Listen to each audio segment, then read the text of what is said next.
Olá, você assiste agora ao Revista TST, o informativo semanal da Justiça do Trabalho. Veja o que preparamos para a edição de hoje. Empresa é condenada por instalar câmeras de segurança em vestiário. Operadora de produção vai ser indenizada por ter sofrido assédio moral durante gestação de risco. Além das condições precárias, a profissional contou que foi assediada por supervisores e colegas de profissão, com pressão psicológica, xingamentos e humilhações. Hospital deve pagar em dobro folga semanal concedida após o 7º dia de trabalho. Essas e outras notícias você acompanha agora no Revista TST.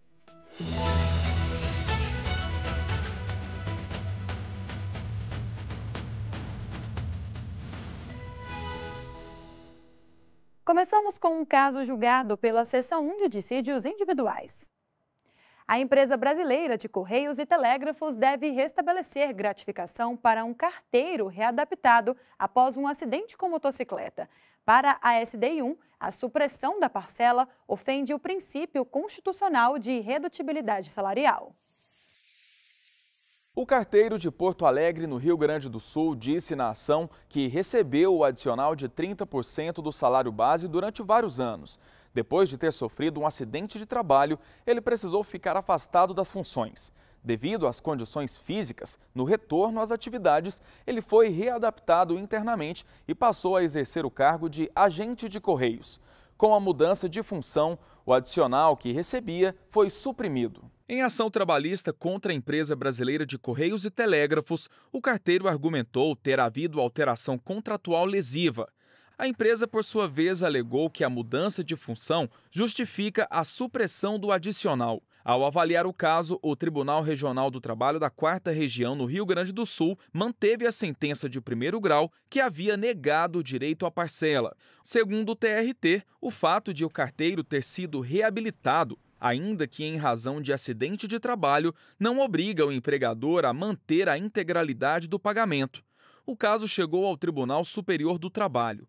A 5ª turma restabeleceu a gratificação com base na jurisprudência de que a reabilitação não pode implicar redução salarial. Após novo recurso, desta vez na Seção 1 de Dissídios Individuais, o relator, ministro Alexandre Ramos, reafirmou o entendimento da turma e ressaltou que o trabalhador readaptado em decorrência de acidente de trabalho ou de doença ocupacional não pode ter o adicional suprimido, ainda que constitua salário condição, devido a quem trabalha em determinadas condições legais. A extinção, de acordo com o tribunal, afronta os princípios constitucionais da dignidade da pessoa humana e da irredutibilidade salarial. Assim, a SDI1 rejeitou o recurso dos Correios e manteve a condenação quanto ao pagamento do adicional de 30% do salário ao profissional.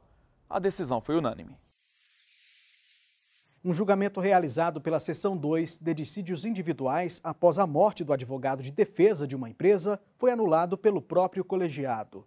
A SDI2 entendeu que esse fato inviabilizou a possibilidade de sustentação oral no julgamento. O repórter Daniel Vasques tem os detalhes desse caso para a gente. Oi, Daniel. Oi, Anderson. Oi, Luana. O julgamento que foi anulado ocorreu em março deste ano. À época, a decisão da SDI2 foi desfavorável à empresa JF Floresta Agropecuária Araguaia. A companhia entrou com embargos de declaração com a justificativa de que o advogado que a representava no caso havia morrido em janeiro. Por isso, foi pedida a anulação do julgamento. Segundo a empresa, como ele era o único profissional com poderes para tratar da questão, não houve intimação válida e eficaz para o julgamento do recurso. Ao analisar o caso, o relator ministro Dezena da Silva explicou que o regimento interno do TST prevê a possibilidade de sustentação oral em julgamento de mérito do recurso ordinário em mandado de segurança, o que correspondia ao caso. Diante da decisão desfavorável à empresa, o relator entendeu que ficou caracterizado prejuízo à parte, que não pôde se manifestar. De acordo com o ministro, na ausência de prova em contrário, presume-se que a JF Floresta desconhecia a morte do advogado constituído para atuar no processo. É o caso dos autos. Esta subseção, após prover o agravo interno, julgou o mérito do recurso ordinário em mandado de segurança, hipótese de inequívoca possibilidade de participação do advogado mediante a realização de sustentação oral.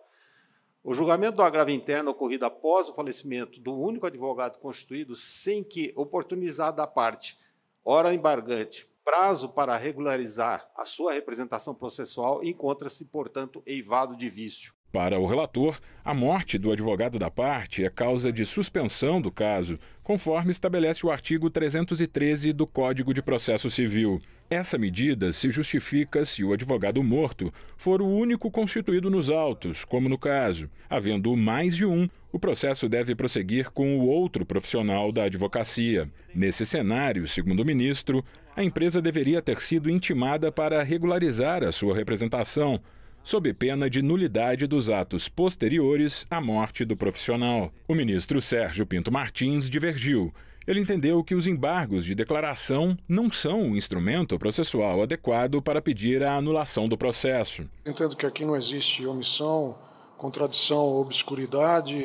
Houve muito tempo também para a apresentação dessa questão, que poderia ter sido antes do próprio julgamento. O voto do relator foi acompanhado pelo presidente da Corte, ministro Lélio Bentes Corrêa.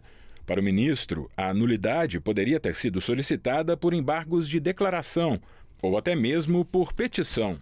Seria um formalismo excessivo nós negarmos provimento aos embargos de declaração para adotarmos as mesmas providências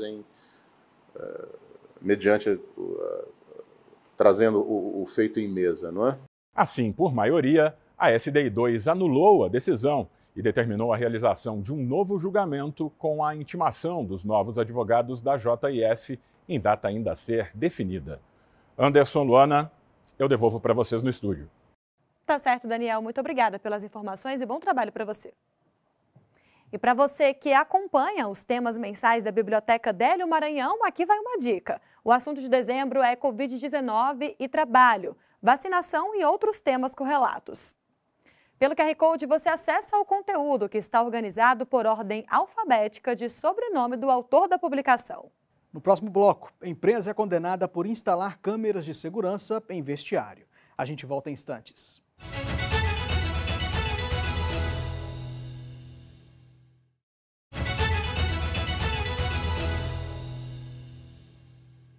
O Revista TST está de volta com os destaques dos casos julgados pelas turmas do tribunal. Um operador de produção de um frigorífico em Campo Grande, Mato Grosso do Sul, vai ser indenizado por ter sido vigiado por câmeras de segurança dentro do vestiário da empresa. A sexta turma do TST considerou o monitoramento injustificável. O operador de produção trabalhou por um ano no frigorífico da JBS. Na ação, o profissional contou que trocava de roupa 3 vezes ao dia em um vestiário com apenas 11 cabines para o uso de quase 200 pessoas. Para não baterem o ponto com atraso, os empregados acabavam se trocando na frente uns dos outros, em uma área monitorada por câmeras, o que gerava desconforto e constrangimento. No processo, a empresa não negou o uso de vigilância no local, mas alegou que não focava na área dos banheiros e das cabines para preservar a intimidade dos trabalhadores. O intuito seria inibir furtos e proteger o patrimônio. O pedido de indenização do empregado foi negado em primeiro e segundo grau. Isso levou o operador a recorrer ao Tribunal Superior do Trabalho. Ao julgar o caso, a relatora na sexta turma, a ministra Cátia Arruda, votou pela condenação do frigorífico por danos morais. Segundo a ministra, a jurisprudência do TST entende que o monitoramento de banheiros e vestiários fere direitos fundamentais à dignidade e à intimidade. Logo, a gravação configura abuso dos poderes diretivos do empregador. Além disso, para a relatora, o fato de a vigilância ser uma medida para coibir furtos não afasta a conduta abusiva. A decisão foi unânime e ainda cabe recurso. E uma operadora de produção que trabalhou em uma empresa de fabricação de plástico vai receber indenização por ter sofrido assédio moral durante gestação de risco. Para a quinta turma, ficou demonstrado que a profissional foi submetida a condições precárias, além de ter sido alvo de ofensas verbais. O repórter Pablo Lemos traz os detalhes para a gente. Oi, Pablo. Olá, Luana. A empregada trabalhava para a indústria Plastic Ominium em Betim, Minas Gerais. Ela contou no processo que o trabalho consistia em receber peças e que, para isso, precisava abaixar diversas vezes e pegar peso, além de ter que se sentar em caixas. As atividades foram mantidas apesar de contraindicação médica por causa de gestação de risco. A trabalhadora também relatou que chegou a ter sangramento dentro da empresa, mas que nenhuma providência foi tomada. Além das condições precárias, ela registrou ainda ter sido assediada por supervisores e colegas de profissão, com pressão psicológica, humilhações e xingamentos. A indústria negou as acusações. Alegou que não havia relato de que a profissional tenha recorrido ao setor de recursos humanos ou denunciado o assédio de outra maneira. Com base em prova testemunhal e laudo pericial, o Tribunal Regional do Trabalho da Terceira Região, em Minas Gerais, concluiu que a empregada foi vítima de assédio moral. O TRT assinalou que uma das testemunhas trazidas pela empresa foi um supervisor apontado como um dos assediadores, o que retirava a credibilidade dos depoimentos.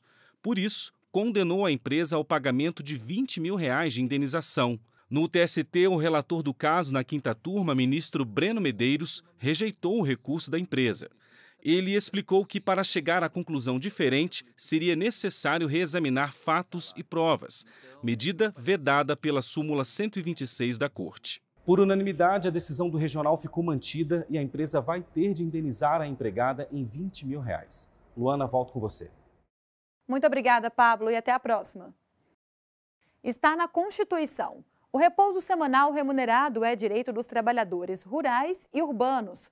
O descanso deve ocorrer preferencialmente aos domingos.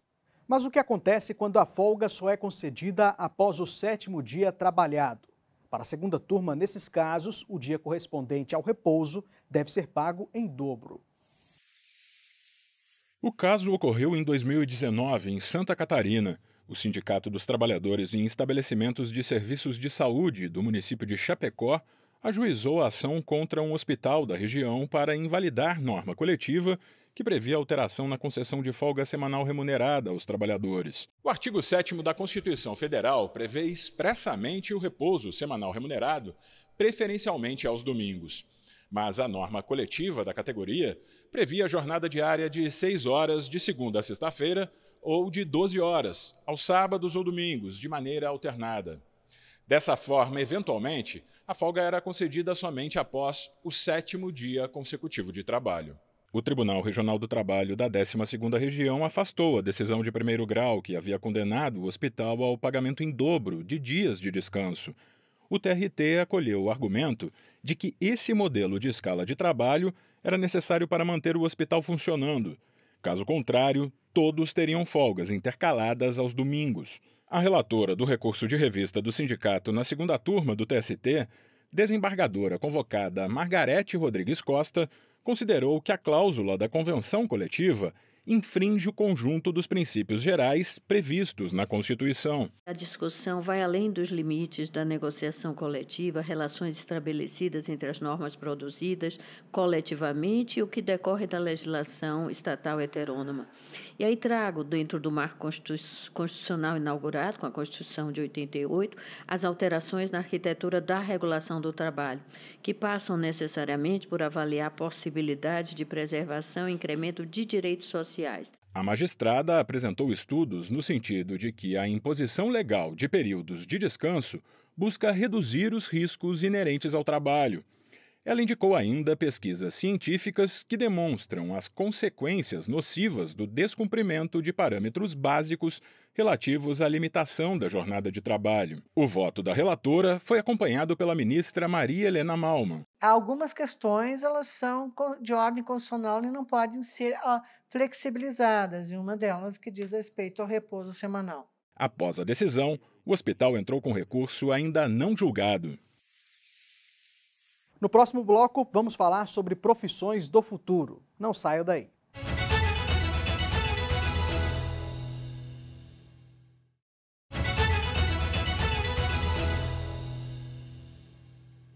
Estamos de volta com a revista TST e, Luana, deixa eu te fazer uma pergunta. Você já parou para pensar sobre quais ocupações vão ser mais valorizadas aí nos próximos anos? Eu tenho os meus palpites, Anderson. Já que estamos na era digital, acredito que as profissões ligadas à tecnologia estarão cada vez mais em alta. Com certeza, viu? E esse é justamente o assunto do último episódio da atual temporada do programa Jornada. E quem está conosco é a editora e apresentadora Luma Soares.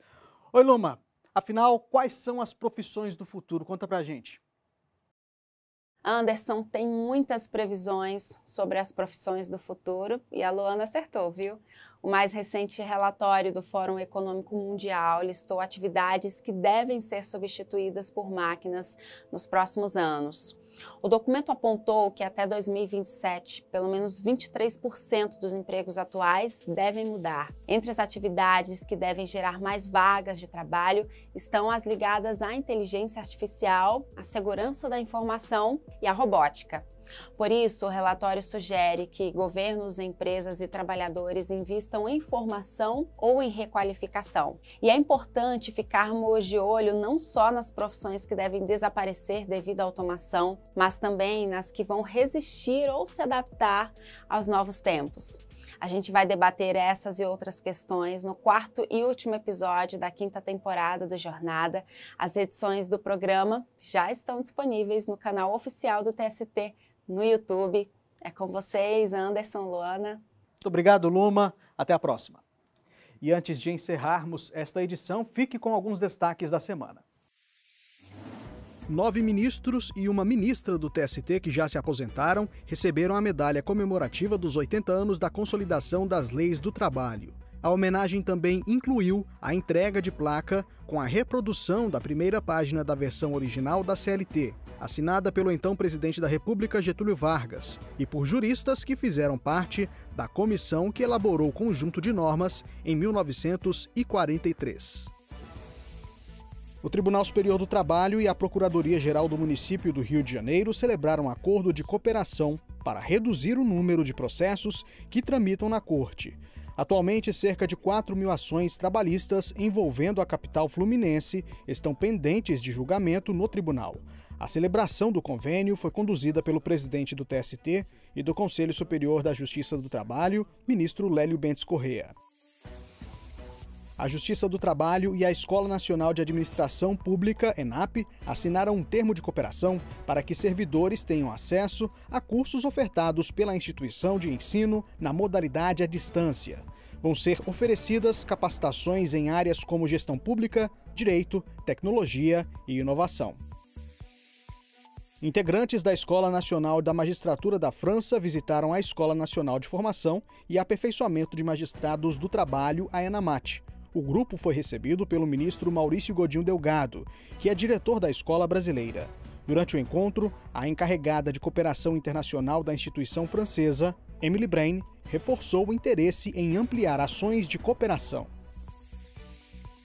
E o plenário do Senado Federal aprovou a indicação do ministro Caputo Bastos para o Conselho Nacional de Justiça. Foram aprovados ainda os nomes do desembargador Alexandre Teixeira de Freitas Bastos Cunha, do TRT da 1ª Região no Rio de Janeiro, e do juiz Guilherme Guimarães Feliciano, da 1ª Vara do Trabalho de Taubaté, em São Paulo, como representantes da Justiça do Trabalho no CNJ. O programa de hoje chegou ao fim. Muito obrigada pela companhia. Não se esqueça de que temos um encontro marcado na semana que vem. Até lá!